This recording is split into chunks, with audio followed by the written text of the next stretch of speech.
Robert Gutsche is the author of The Trump Presidency, Journalism and Democracy and a senior lecturer at the Lancaster University. He joins us now from Lancaster in the UK. So it's nice seeing you now. It's a rare appearance by the former president. This exchange between Mr. Trump and Mr. Obama, is it unprecedented in your view? And why do you think it's happening now? Well, welcome to election 2020. Former presidents tend to stay quiet, at least for a few years after they leave office. I just don't think Barack Obama could take it anymore.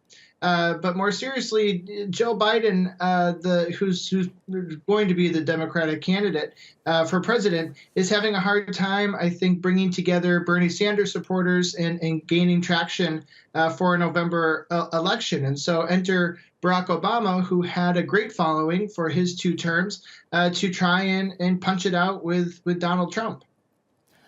President Trump's handling of the pandemic does appear to be inconsistent.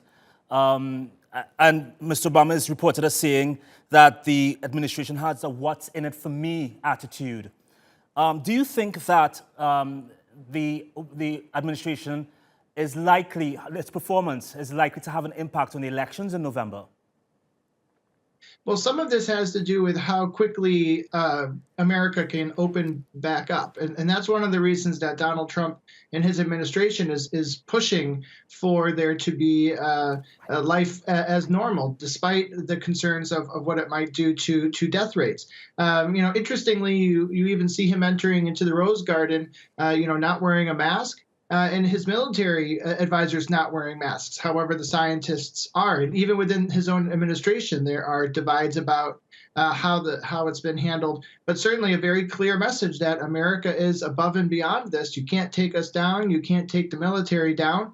We're not going to wear face masks, and we're going to get life back to normal as soon as possible. But that's not working for parts of America who are concerned about what's going to happen to their health, to the most vulnerable. But the other half are concerned about how to put food on the table. And certainly Donald Trump's administration, with $1,200 being sent out to every registered American taxpayer, isn't really enough to put that food on the table once rent or mortgages are paid. Now, President Obama is not the only former president to criticize this current administration. We've seen messages from the Bushes in the past. Do you think this will become a trend now as more Americans are actually feeling this pressure from the virus, lost jobs, lost income, struggling to put food on the table? Do you think former presidents and former leaders in general are going to become more open about expressing their dissatisfaction with how the government is handling this?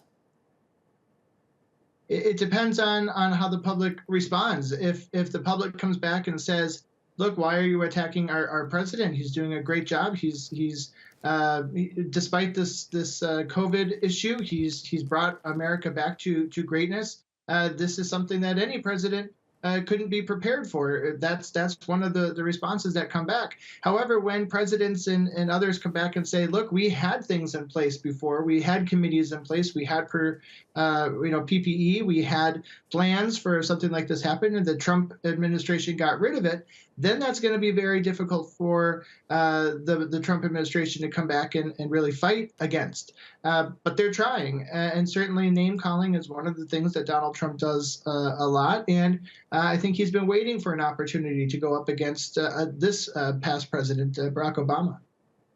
And of course, President Trump is looking forward and telling his supporters that a vaccine will be soon on the market, I guess. As an American, I assume that you are an American. What is your view looking in on this from the UK?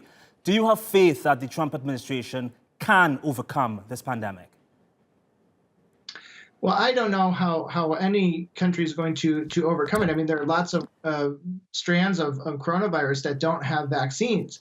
So a vaccine isn't necessarily guaranteed here. And certainly being in the UK, we're seeing money being put toward new centers at Oxford for development of the vaccine. But the prime minister saying, don't get your hopes up. A vaccine may not come. Now, I think one of the main concerns as an American looking from across the ocean is how are we going to not just get through this COVID-19 crisis, but how are we going to hold elections in November for either a re-election of Donald Trump or a new president? And certainly, whatever is decided in November, if that election goes forward, is going to have a lot to say about how we handle not just the medical side of COVID, but the inequalities that have been grossly, just exaggeratingly growing. It's unbelievable. We have issues of race that are coming into this. We have issues of poverty. We have issues of disparities in education.